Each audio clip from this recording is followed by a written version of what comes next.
Yeah, I mean, just a savant of the game. The work he puts in shows up on game nights every night, and he inspires a whole generation of players. So this is as he hit these milestones, it's just actually what I expect him to do at this point. And he deserves to be the number one all-time leading scorer in Suns history with the work he's put in. So I can't wait for that day. I don't know how many points he got until he passed that. You know. Walter's like at 15,000. Also another season or two, another season, and that just shows, he hit the ground running as a rookie and hasn't looked back since. And it's meant so much to the people here in Phoenix and in the state of Arizona. So, congrats to him. But I know he wants number one. Devin, wasn't a top 5 pick or anything like that, and you played against a lot of guys. When was the first time you played against him and you were like, oh, this guy, is legit? I think his first year when he would come in and have little spurts off the bench. I think we played him earlier in the season, his rookie year. I could just remember him having little spurts. You leave him open, hit a three, or he'd drive to the rim for a layup, And you could just see the glimpses. And then they start playing no more, and he became like, even though he wasn't an all-star, it felt like he was playing like one. So I want to say probably his second year is when I was like, all right, he's gonna be around for a while. It would be easy for someone in Nurk's position to kind of like fall and sag into the bench a little bit with how long you guys are going small, but he comes back out and makes a couple huge plays. Late, just what you saw from him in that stretch. I mean, he's a vet. He's supposed to handle every situation like that. He understands what this league is about. He understands who he is as a player. So, when you're secure with yourself like that, you can come out and make an impact regardless. When you were in Brooklyn, it felt like that's when you really started to piece together some small ball lineups the way that we're seeing you guys play with now.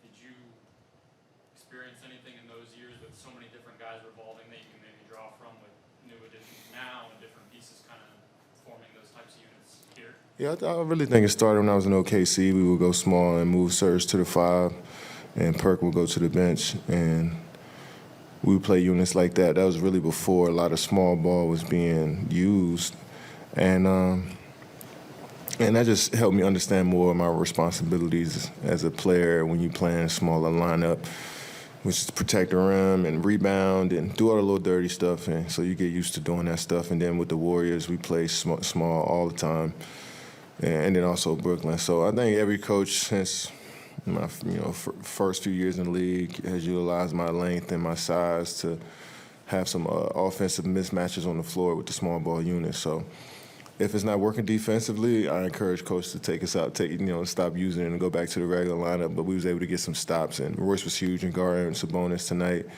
and making him work for everything. And we was able to get some space there on offense too to work. You said before when Royce was in Brooklyn, he was having to do things he wasn't normally required to do.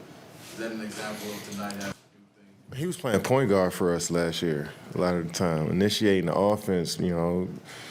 I didn't know Royce could pass that way until last year. He's a smart player. You see him tonight. 5 assists. 5. I got the ball in my hands all game. I didn't get 5 assists, And so maybe we just wasn't aware of his game, but he stepped up into a new role last year, and he gained the trust of everybody in the organization. And so tonight he was able to go out there and just play his game. I'm saying 9, 5, 4. No turnovers. No TOs, 4 steals. So we wanted to keep building on that, keep building confidence, and we're looking forward to having that type of play in our lineup. Katie, Royce also said that he wanted to be kind of the glue for this team, a vocal leader. Mm-hmm. What have you noticed from him so far? Obviously playing together in Brooklyn, but coming out of the Suns. Yeah, just as a veteran, you continue the more you show up every day, the more confidence you get to use your voice. And the more you study the game like Royce does, the more confidence you get to use your voice. So We trust everybody to go out there and speak up on what they see. We encourage everybody to go out there and speak up because we need conversation. I need to know what's going on if you see something I didn't see, and vice versa. So it's always good to have that communication. And we want everybody who comes in here to feel comfortable enough that they can have a conversation with anybody on this team about what goes on the floor. So I love that mindset. We all hear it, we all feel it, and it's much needed. Kevin, what does it say? Brad goes out early. Devin has kind of a slow start scoring-wise, and yet you guys get contributions from Eric. Nazi hasn't played much. He's out there. Of course, Grayson's doing what you had contributions just from all over. It seemed like. Yeah, I just liked everybody's minutes. We was able to. Guys understood the assignment. Royce came in, EG came in, Drew, Josh made some big plays. Nas came in, hit a big three. So everybody understood what their assignment was. We kept the game simple on both ends, and we just played. So I liked how we started the fourth quarter. I like how we ended the third. Like I said last week, once we end the third in a solid fashion, the fourth quarters, we can ease into the fourth quarters a little bit more. So we got up 2 going into the fourth. And I was able to get us some momentum to start the fourth quarter. So it's a good win for us, man. We needed this one.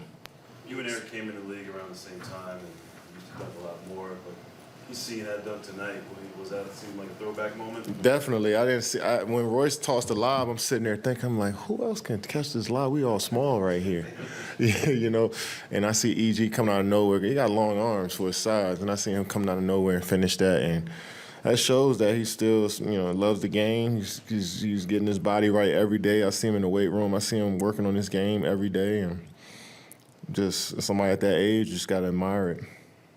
Eric's third dunk in 2 years, Third dunk. Well, I was happy I was able to be on the floor to see this one.